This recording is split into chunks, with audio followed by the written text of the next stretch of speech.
Hello and welcome to We Gotta Talk, Damn It. Today we'll be talking with Adam House, Vice President of Alex's Arcade, a charity organization that helps children that are going through cancer. Let's get started. All right. Hello and welcome to We Gotta Talk, Damn It, a podcast where common sense and logic rule. With me today is Adam House. Ironically, you sell houses for a living? Ironically, yes. So we're here today to talk to Adam about a charity that he's involved in.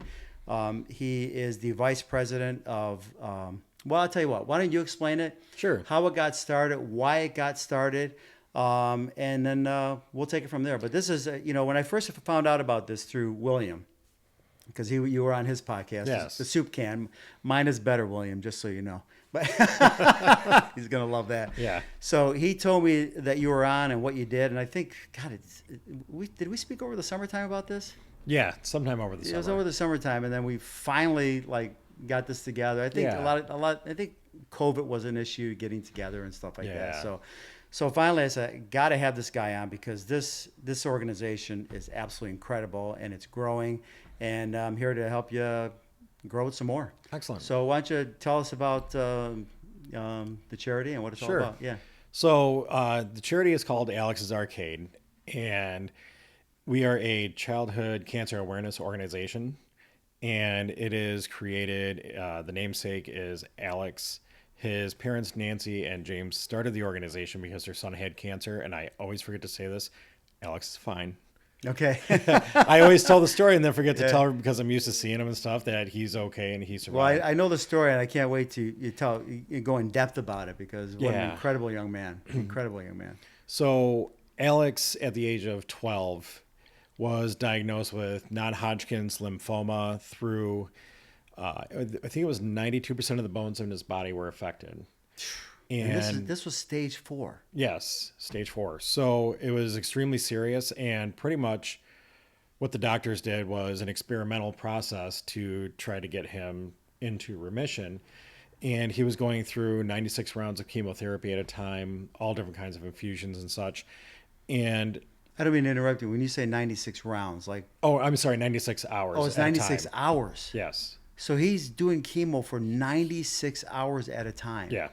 Is it because it was stage 4? Because it was so aggressive? It was because it was so aggressive and because of how much of his body was affected. Because usually when you think stage 4, they're done. They're going to die. Yeah. But not this young man. No, not at all. So, but during one of his treatments, and as we all know, cancer affects anybody. There's no rhyme or reason. They don't pick or choose. So some of his roommates that he had, their parents either sold off their game systems to help pay for treatments, or they just couldn't afford it just because they couldn't afford it. And at one point, because he would always bring it in to share with his roommates. Yeah.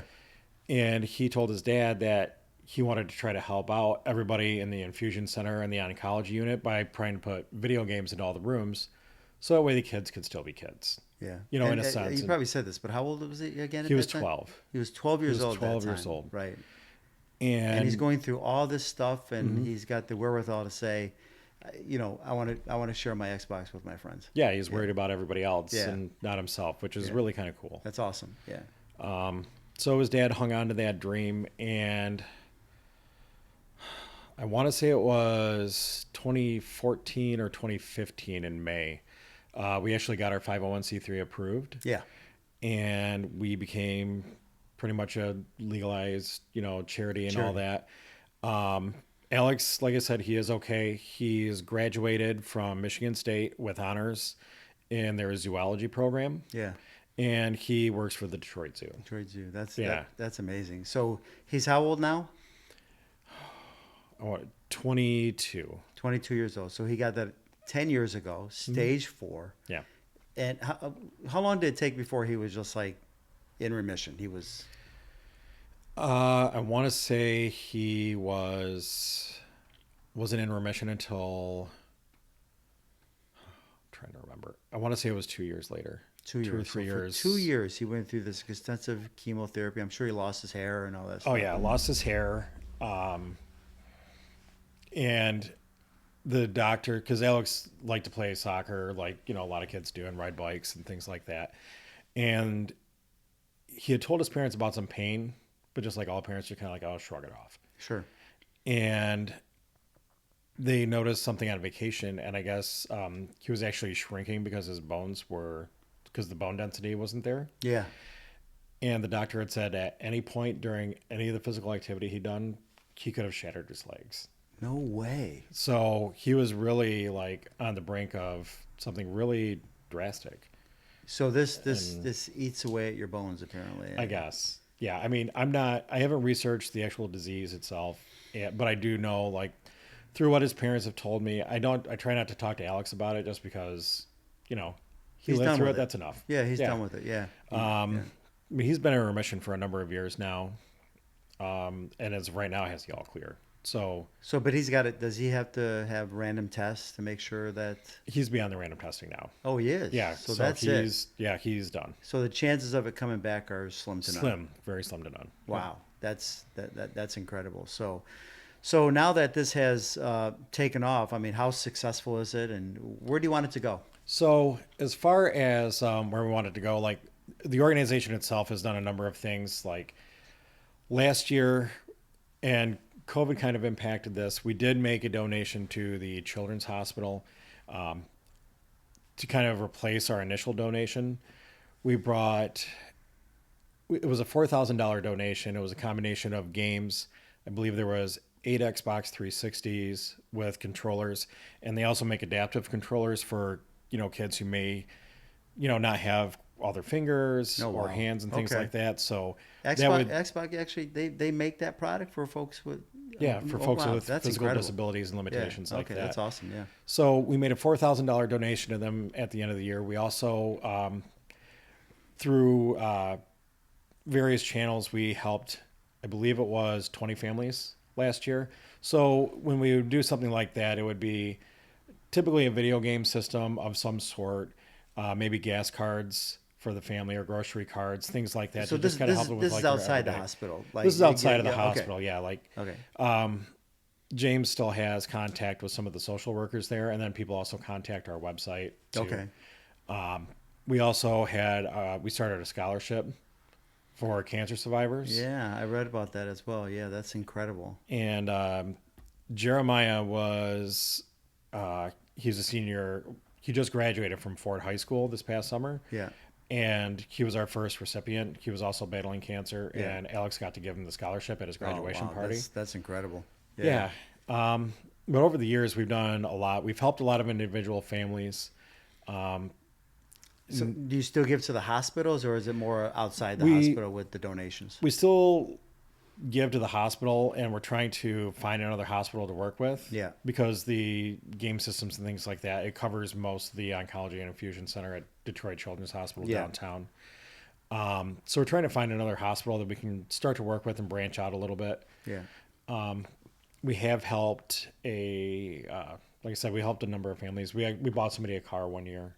Yeah, I read that as well. So through the donations, yes, because they had to take themselves or their family member to chemo, and we were able to provide a car for them. How'd that work? So Nancy, I believe she was an infusion center nurse at one point. I can't remember what exact unit she was in, but she was at Henry Ford downtown, and she noticed one of her patients started missing treatments. Yeah. So after she spoke to her, she found out that her patient's car broke down. Her husband couldn't work, so she was walking to and from work, and then not able to she didn't have the time to go get her treatments, her chemo. So it was a used car, but we ended up buying her a car, and I just talked to James about it, I want to say 2 weeks ago. Yeah. Car's still running tip top. The place where we bought it from still takes care of any of the maintenance or anything that has, that's associated with the car. Yeah. And it's, she's taken care of. So what you just said kind of triggered me a little bit, and when it comes to healthcare in this country. Yeah. Should that happen in this country? I mean, is there something wrong where somebody, is having a hard time getting to their treatments for cancer, that it takes a donation, which is great, don't get me wrong. I mean, that's what we do, what we're supposed to do as human beings, and take care of each other, right? Yeah. But should it really go that far? I mean, shouldn't it be easier access to something like that? In my personal opinion, absolutely not. It should not be that hard. Yeah.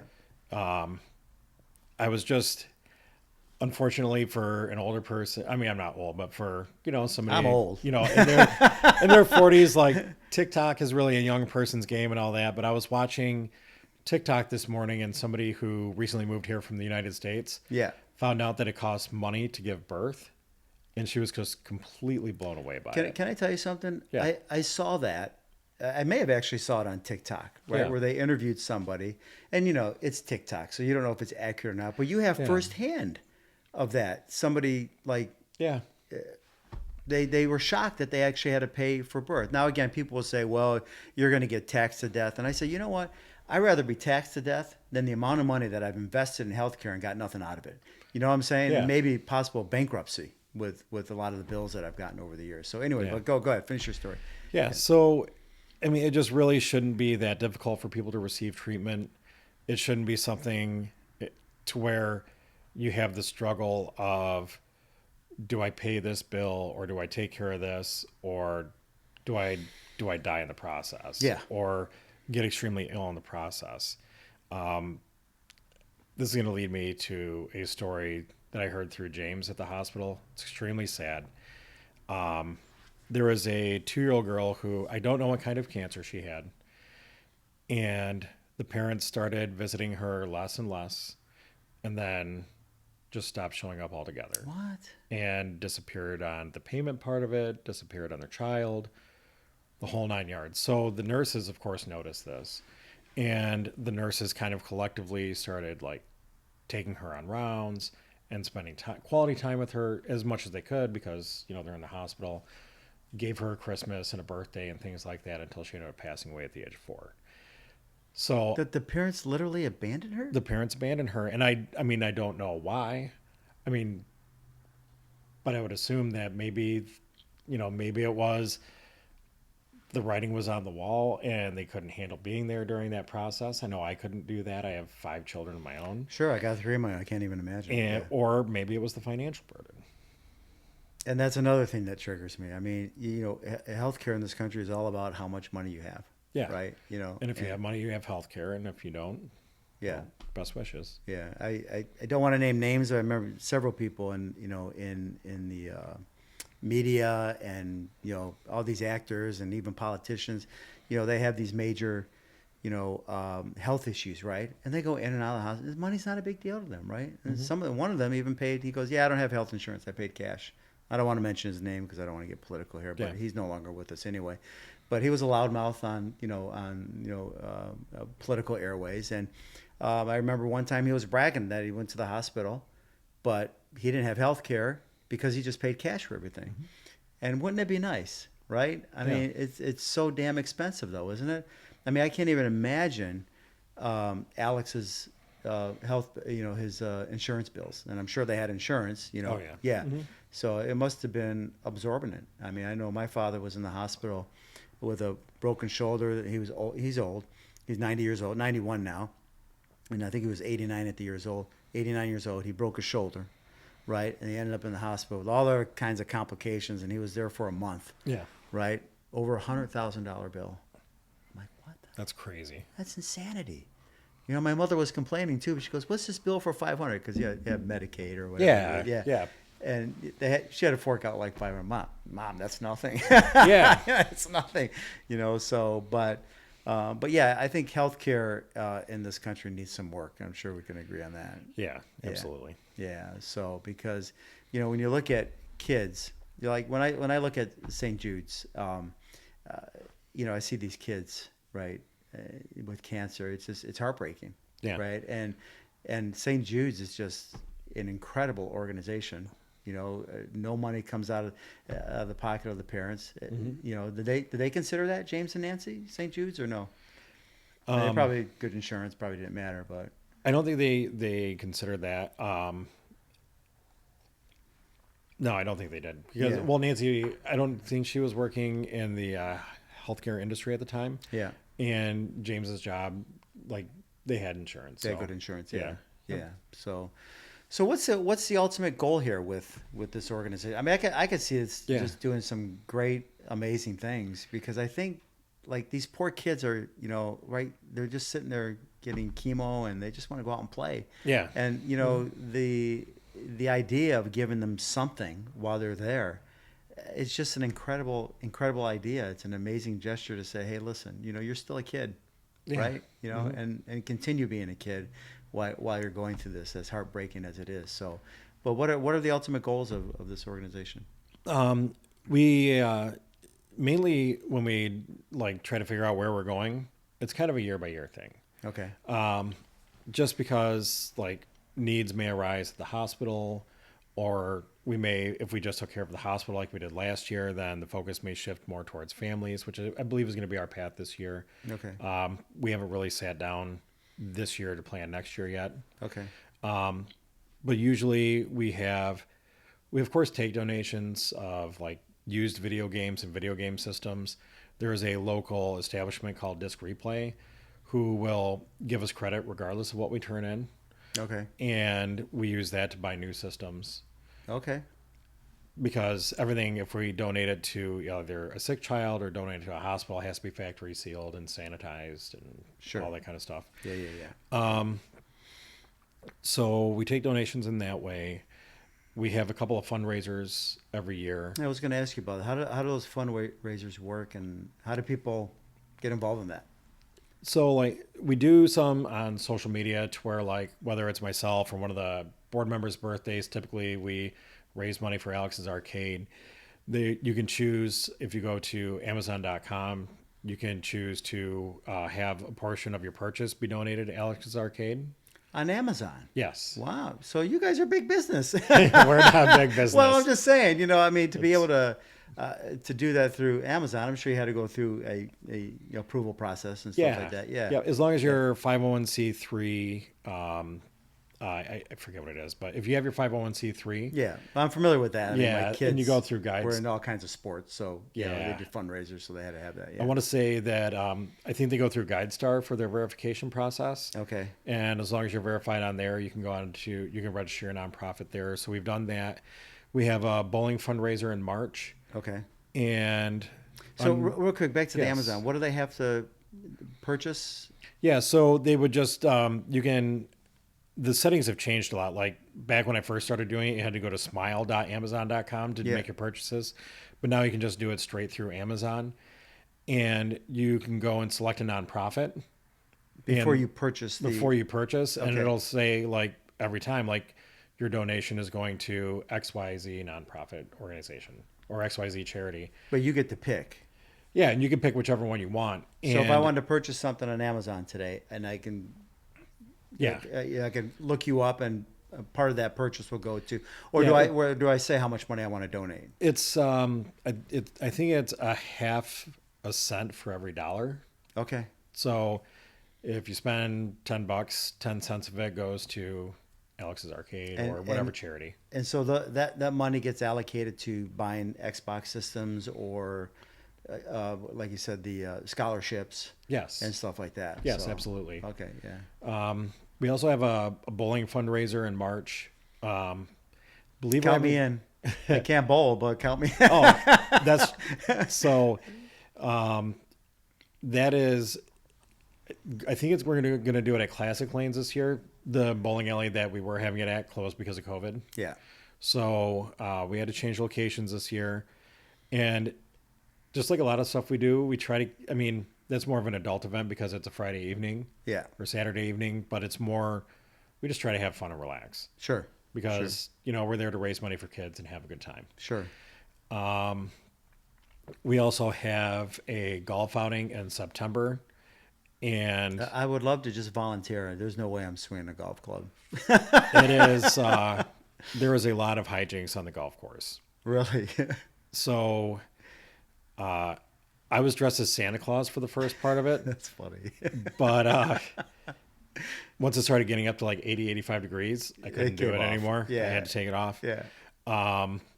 My son, the last 2 years, has been a heckler on the $1 Million Hole. That's crazy. I can't even imagine some of the stuff he must say. Oh yeah, and he's learned that there's certain things that he can say and get away with. So he definitely, we'll just say, he walks the line. Because golfers are sensitive, aren't they? I mean, They can be. Yeah, they can be, or they understand what they're getting into when they come to our golf outing. Yeah, sure. And they just kind of let it go. Yeah. James this year drove around and made people putt with pool noodles. He had an air horn. We also do like silly pictures while we're there, and he did like there's always some sort of like other shenanigans, and we're always trying to come up with the next best thing. We also had a cannon on one of the holes. It was on one of the par fives. Oh boy. To where it was kind of like the old potato guns. I don't know if you remember those. Yeah. Same thing, except for you launch a golf ball out of it. No way. Yeah. And it goes a few hundred yards, and hopefully it lands on the green. Wow. So always trying to have fun. And we also, this reminded me of something that we do, but unfortunately COVID canceled the plans last year, and this year we would have kind of a Christmas party for a few of the local families. Yeah. And that would be out at Terry's Terrace. Okay. And we would have, there's another organization, Crowns Against Cancer, and they would kind of dress up as like Disney princesses and heroes and things like that, kind of intermingle with the kids and hang out. Terry's Terrace would put all the arcade games in the back on free play. Yeah. And also provide food, and we would provide gifts for all the kids. Wow. And there was about 5 or 6 families there that would typically come to that. It was always a really cool event. Yeah.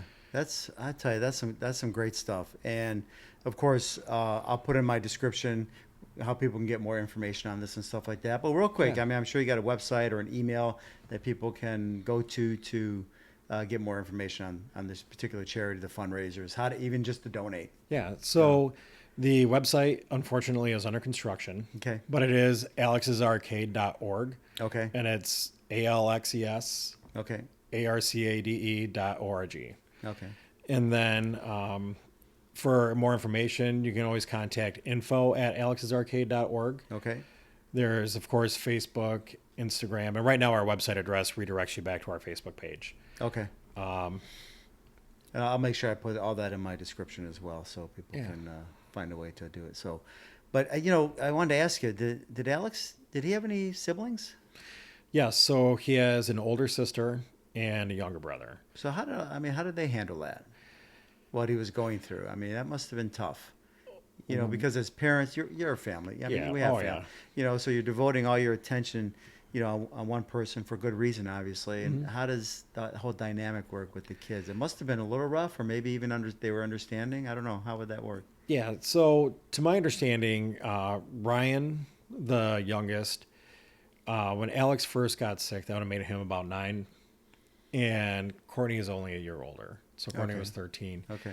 And they both knew it was serious, and they were aware that he was ill. I'm not sure how much their parents shared with them as far as they knew he had cancer, and they knew he was sick. They probably didn't share the severity. Yeah, they probably didn't share the severity, just because I couldn't imagine what it would be like having one of my children come up to me asking me because pretty much the only thing on their mind is my sibling going to make it or not? Sure, of course, yeah. And I couldn't, and you have to just kind of keep them as positive and sure, And I asked for one reason only. It's like, how does that dynamic work? How do families deal with that? I'm sure they had to go through some counseling and getting some good advice from people on how to handle that, because that's a tough go. Yeah, that's a tough go. I know that they worked with a counselor and a social worker at the hospital. Yeah. James has since networked with a lot of parents, and he was networking then with some parents, to see how they kind of handled things and whatnot. The more I talk, the more I think of other things we do. There's a number of other childhood cancer awareness organizations in the area.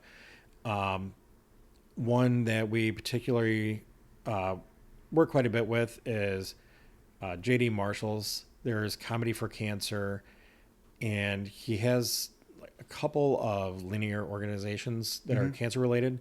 Unfortunately, his daughter didn't make it. But he's a comedian. He does the comedy. Well, he would book the shows. He doesn't necessarily go on stage quite as much. But at their last stand-up comedy fundraiser, they made a large donation to Alex's Arcade. this past year because of COVID, and that was one of their main sources of generating funds to try to help people out. Yeah. They were donating, or they were collecting cans and bottles down in Warren. Yeah.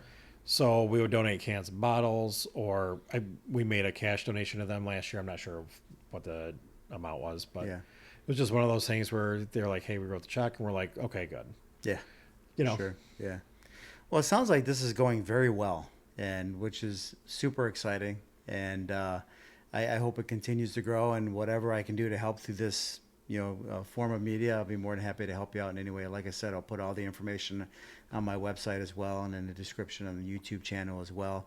But it's so nice. I love the name Alex's Arcade too. It's just it's a perfect. Who made that name up? I have to ask. Was it Alex? No, it was Jim. It was Jim. Okay. James, yeah. Okay. Yeah. So, but what a trooper though, right? Because when you think of stage 4, Yeah.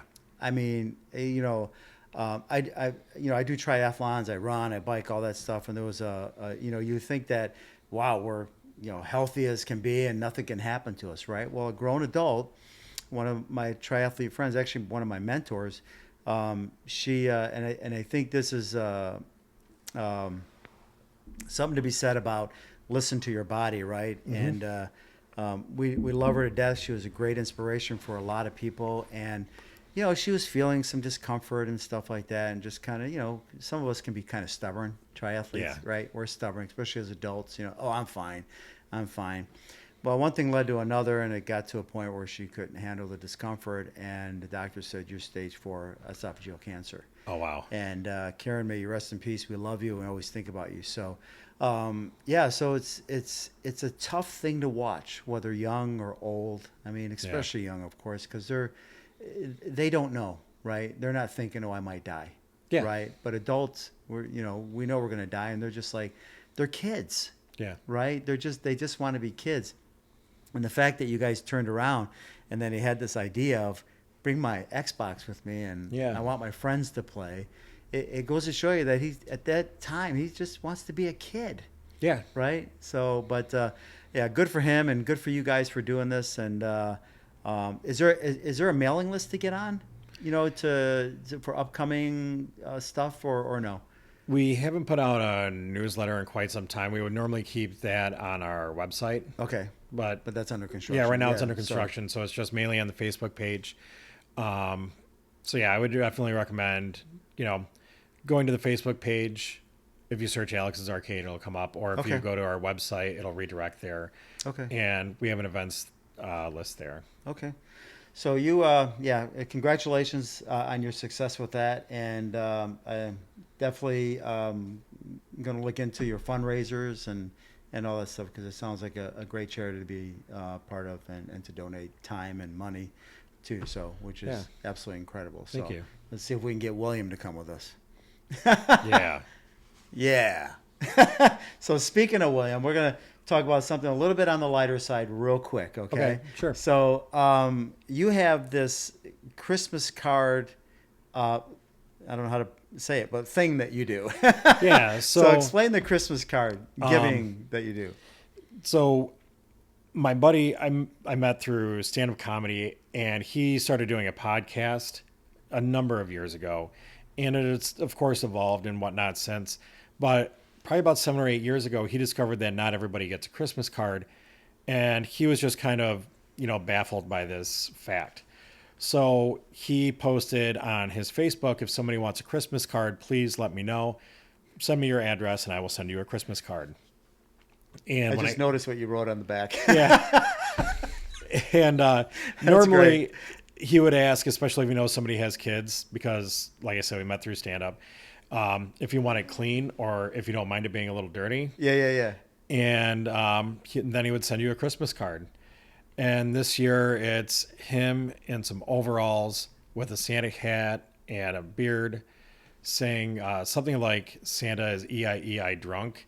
And he has a 40 of like Miller Lite or something out in the middle of a cornfield. Oh, that's awesome. And then the backside talks about this really elaborate, crazy thing. But I thought that was a really cool idea. And probably about 4 years ago, I started doing the same thing, like snapping a silly picture and then going to Vistaprint, getting some postcards and just sending them in the mail to whoever wanted one. But this postcard here, okay, Yeah. nobody knows where it comes from, who it came from. Yeah, so this year, William got a postcard from me, and he sat there. He told me for at least 5 minutes, like, where in the hell did I get this Wait from? a minute. He was actually talking to you, and it was from you, but he was he clueless. had no idea. So, Wow. and then he finally, once he figured it out that it was me, 5-10 minutes later, he's like, I've been wondering about this for, such and such time. And Yeah. I finally just realized this is your card. That is hilarious. Yeah. So this is not something you offer people. It's just an idea for people to do, correct? Or, Well, I mean, if people wanted to do it, they could do it, but I just offer the card too because I thought it was a great idea, and Yeah. it's something fun to do with my kids around the holidays, and hopefully it makes people laugh and oh yeah, forget about whatever's going on for a couple of seconds. Because when I was talking to William, he was confused. He didn't know who it was from. Yeah. And I don't know how he put it together, but he says, "Oh my God, that's Santa Claus is actually Adam." Yeah. I was like, so I don't know if folks can see it, but this is the card right here, and on the back it says, "You've made the nice list, unlike the jerks on the other side of the card," and it says Adam House family. So I knew who it came from, but with William, you didn't put the Adam House family. Oh no, not at all. Yeah, so he was clueless on who it came from. And the picture is me in my Santa Claus costume with a rake. You can't really tell my face because I have the costume on, and the kids are about ready to throw the leaves up in the air. Yeah. What a great idea. That's just an incredible... It's different, right? Yeah. It's just different from your standard, here's your Christmas card, have a Happy New Year, all that stuff. So it's very, very unique, which I like. You're a unique kind of guy, though. But yeah, and Stu's were unique, too. Like, one year I got one from Stu. It said, "I'm dreaming of a white Christmas." Yeah. And he was laying in his front yard in the snow in a wedding dress. And he's like this big, lanky, like 6'4", 6'6", like 50-year-old guy. That's so hilarious. Yeah, he's got all kinds of just silly, fun ideas that he does. So I try to keep it silly and lighthearted. Yeah. So when you send this to people, I mean, do they are just as confused as William was, like who did it come from? Or have they figured it out? I don't know if many have figured it out. And there's only a select few people that I wrote who it was on the back. Yeah. Do you eventually tell them, hey, that was my card? No. Really? Well, I mean, I used to write it out at first, but I'm like, my time is so constricted lately because I used to put the whole return address on there. And if they figure it out, I was just like, forget it, whatever. Yeah. So I just sent a bunch of them out. Like my clients that I've sold some houses to, I did write who it was from just because I don't want them to be confused. Sure. But most everybody else has, hopefully I have some idea. I think that's ingenious because here people are getting this card. Like if you sent this card to me without signing, I'm like, who in the world? I'm playing a guessing game now. Yeah. It's fun. And then I'm going to start talking. Hey, did you send this to me? Did you send this to me? Right. Yeah. So I think that's kind of fun, but you're a unique guy. I mean, you're part of a charity. You do these cards. And last but not least, we have to talk about because William told me about this. I said, I've never heard this. That's ingenious. That's fun. Right? Yeah. So go ahead and explain your coleslaw episodes. My wife and I started a Facebook page, and it's only on Facebook, called the Sunday Slaw. Yeah. And the reason why this started is last year, and we were supposed to have good weather for family pictures, and it was right around the time between the end of October and beginning of November when the weather just turned to crap. Yeah. And so everybody was freezing, and we were doing outdoor pictures in Okemos, which is just outside of Lansing. And then we cut the picture short because everybody was miserable. And I looked at my wife and I was like, look, we haven't been up to Frankenmuth since my mom passed away a couple years ago. Why don't we go up there, everybody get a Christmas ornament, and we can kind of make like this very eclectic tree with everybody's style and values or whatever we find in the Christmas ornaments. Yeah. So we have a very weird Christmas tree at home. Okay. And I love it. It's different, right? Yeah. And then we get to like Canal and Van Dyke. We're about 1.5 miles from the house. And I'm like, babe, I really want to get some coleslaw. And all the kids just lost their minds.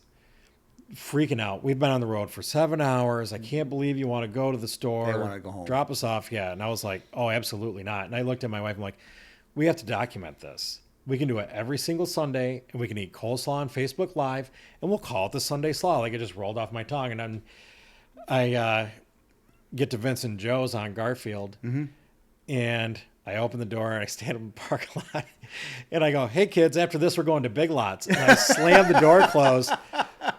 They're now 8 and 10. They both had tears. Physical tears streaming down their cheeks. My wife took a picture. You bad dad, you. Oh, yeah. She took a picture because she thought it was great. Yeah. But now it's like turned into this thing, and we've done this. We turned it into more of like sides after the first year, because roughly 60 coleslaw dishes every week. It gets hard to find different coleslaw. I was going to say, I mean, every week you're finding a different place that made coleslaw. Yes. Basically. Yep. And you're still doing it? We've changed it more to like side items. Okay. But like when we went on vacation, like every time we had a layover, yeah, we found a place in the airport that had coleslaw on Facebook Live in the airport. Okay. Found a place with coleslaw wherever we were at. We went to Nashville, Vegas, and Orlando. So this is a thing between yourself and your wife, basically. Yeah, absolutely. Yeah. And then, well, we started doing sides just because, like I said, it's so hard. Like we had Neptune salad last night. Yeah. I had no idea what Neptune salad was. What is it? It is disgusting. What is it? What is it? I've never heard of Neptune salad. All I remember is it has imitation crab.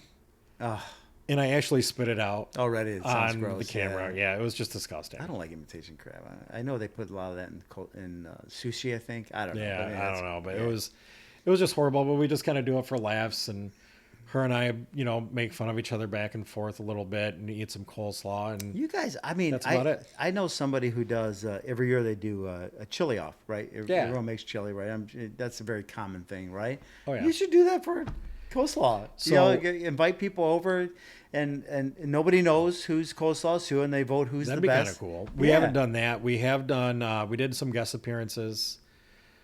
Stu, the Christmas card guy, he was on the Sunday Slaw. Yeah. And then we were in turn on his podcast. We did do a couple slaw-offs or slaw-downs, I guess. Yeah. We did a Cinco de Mayo one to where we made spicy, like, Southwest coleslaw. Wow. With some jalapenos and other stuff in it. Yeah. We did another one where we made our own coleslaw. We had people send us recipes for, like a cranberry coleslaw and blue cheese and all kinds of stuff. Yeah. So. Well, that's I think that's a lot of fun. Yeah. That sounds like a lot of fun. That's a lot of fun.